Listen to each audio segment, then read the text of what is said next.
Welcome back into the Sports Source. This segment brought to you by Madisonville Marine. Skeeter and G3, that's just two of the versions of fishing boats they have. Suncatcher and Sweetwater, yep, they got pontoon boats. Looking for deck boats? Hurricane, Stingray. They got more models and makes than anybody else in East Tennessee.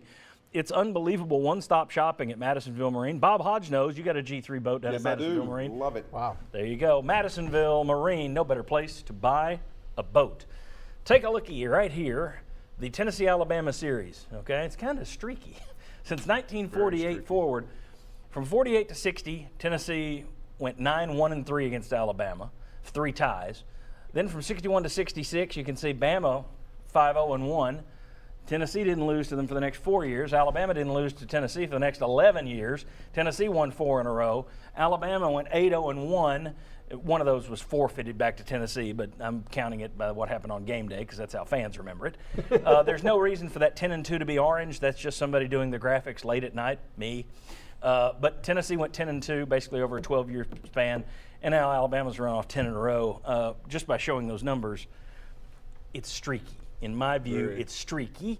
It's cyclical. John Curry has given no sign that he wants to kill the rivalry. Butch Jones has given no sign that he wants to kill the rivalry, and yet John Adams wrote about it this week. It's written about in Alabama circles. It's written about nationally. Tennessee is at a disadvantage for playing this game. Should they kill it, or is it just, look, live with it? I want to go with I don't care if they kill it.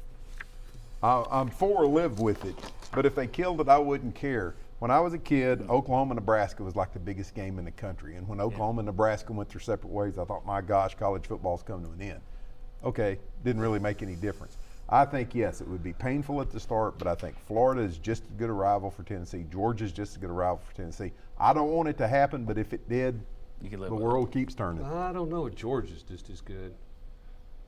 To me, it's not. To me, if somebody else were to end this, I could live with that. Because you still would be playing Alabama on a fairly regular basis, and you would still have a chance to play Alabama in the SEC championship game. Here's another stat you can look up, John. Look at Tennessee's record the game after you play Alabama. You tend to lose that game too.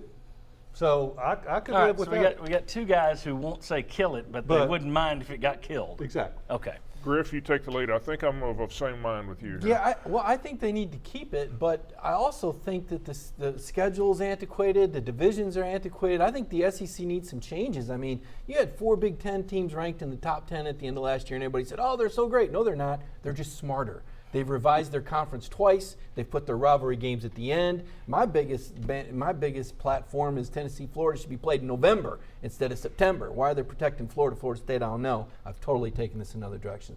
Yes, protect Alabama. Add a 9th game. Get the divisions properly aligned. No, if they added a 9th game, then keep Alabama. But I just think right now, if you're only going to play 8, then Alabama could be sacrificed. Mike, should they tuck tail and run? You got 20 seconds. I think Tennessee's at a disadvantage. I think if I were the commissioner of the SEC, I'd want them to play 9 games, and I would want everybody to play everybody else as often as possible. Therefore, no divisional traditional rivalries. So you'd kill it. I would, yeah.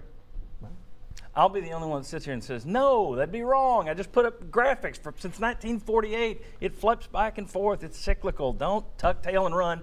I don't recall anybody in the media around here talking about this when we first started the show in the middle of Tennessee's run. We didn't do segments where we had to say, should we kill this series just to have mercy on Alabama? But it has nothing to do with me with a losing streak.